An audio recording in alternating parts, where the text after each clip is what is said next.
नमस्कार, मी प्रमिला झांबरे। तर आज आहे दुसरा श्रावण सोमवार। त्याच्या निमित्त आपण काहीतरी उपवासाचा पदार्थ आज बनवावा म्हणून मी इकडे शाबू घेतलेला आहे। तर इथं अर्धी प्लेट मी शाबू घेतलेला आहे, एक कच्चा बटाटा घेतलेला आहे आणि 2 हिरव्या मिरच्या घेतलेल्या आहेत। तर अगोदर मी शाबू थोडासा गरम करून घेते, म्हणजे पटकन बारीक होईल। जास्त पण आपल्याला भाजायचं नाही, 2 मिनिटासाठी असं हलवून घ्यायचं मिक्स करून। तर शाबू छान असा भाजलेला आहे, जास्त पण आपल्याला करपू द्यायचं नाही, जसं शेंगा भाजतो तसं। थोडे 2 मिनिटासाठी परतून घ्यायचं आहे। एका प्लेटमध्ये काढून घेतलंय। थोडासा थंड करायचं आपल्याला बारीक करण्यासाठी, एकदम गरम आहे। तर आता शाबू थंड झालेला आहे, मी ह्याला बारीक करून घेते। तर बघा, शाबूची पावडर बारीक अशी करून घेतली मी। अजिबात थोडा सुद्धा शाबू मी ह्यात बारीक करून सुद्धा ठेवलेला नाही, म्हणजे आपल्याला चाळायची पण गरज लागत नाही। तर मी एका प्लेटमध्ये ही शाबूची पावडर काढून घेते।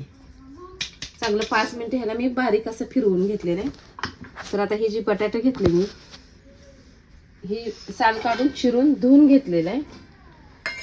ह्यातच मी 1-2 मिरच्या टाकते, नंतर टाकावं म्हणलं, पण ह्यात काय होतं एकदम बारीक होते त्या। आणि तुमच्या आवडीनुसार मी आता 2 टाकले, त्या तिखट कमी खाताव त्याच्यामुळं तुम्हाला ह्याच्याऐवजी 4-5 टाकायचे, तेवढ्या तुम्ही टाकू शकता। तर आता ह्याची बारीक अशी मी पेस्ट करते, तर पाण्याचा वापर अजिबात करणार नाही। तर बघा, बारीक अशी मी पावडर करून घेतली आहे। तर स्पॅच्युलाच्या मदतीने मी सगळं ही वाटण काढून घेते। मी अर्धी वाटी शाबू घेतला, त्याच्यामुळे मी एकच बटाटा वापरलेला आहे। तुम्ही शाबूच्या अंदाजावर बटाटा घेऊ शकता। आता ही उपवासाचं असल्यामुळे ह्यात बाकी हळद, चटणी, मीठ काहीच टाकणार नाही मी, फक्त मीठ वापरणार आहे चवीनुसार। आणि छान असं हाताने मिक्स करून घेणार आहे। ह्यात पाण्याची गरज लागत नाही आणि पाणी वाटायचं पण नाही। हे आपल्याला आता थोडंसं पातळ दिसतंय, पण 1-2 मिनिटांनी शाबू भिजतंय बघा। तर बघा, ह्याला मी भिजत ठेवलं नाही किंवा काही नाही, फक्त 2 मिनिट असं मिक्स करत गेले।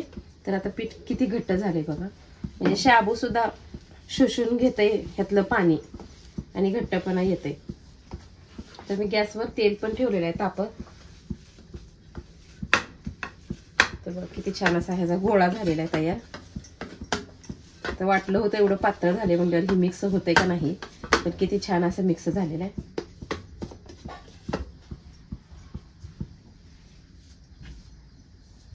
तर ह्याच्याच पिठाचे आता मी छोटे छोटे गोळे करून तेलामध्ये टाकून घेणार आहे, जसं आपण भजीचा आकार भजी करतो त्याच प्रकारे।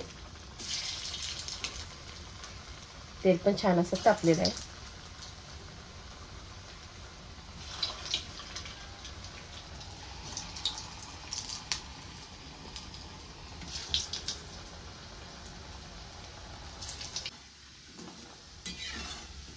तर कुठं सुद्धा फुटलं नाही ना, काय नाही, एकदम छान असं झालंय ते। ही भजी मी आता काढून घेते। ह्याला भजी, पकोडे काय पण तुम्ही नाव देऊ शकता। आणि कमी गॅसवर, जास्त गॅस फुल केलेलं नाही, कमी गॅसवर छान असं तळून घेतलेलं आहे।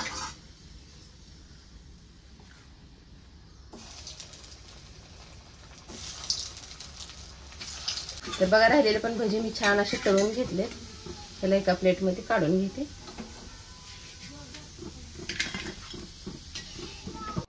तर बघा, ही एकदम खुसखुशीत असं झालेलं आहे आणि छान आहे। तर बटाटा शाबूपासून केले मी। अर्धी वाटी शाबूला 1 बटाटा वापरले। तुम्ही 1 प्लेट जर शाबू घेत असाल तर 2 बटाट्याचा अंदाज असा करून वापरा। आणि शाबू बारीक करताना मोठा शाबू ठेवायचा, एकदम पीठ करायचं, नाहीतर काय होतं असं थोडंसं फुटलं जाते बघा। म्हणून एकदम पीठ बारीक पावडर करायची आणि मग ही शाबूचा पदार्थ बनवून बघा। माझा व्हिडिओ आवडला तर नक्कीच लाईक करा, सबस्क्राईब करा। फेसबुकवर बघत असाल तर फॉलो करा।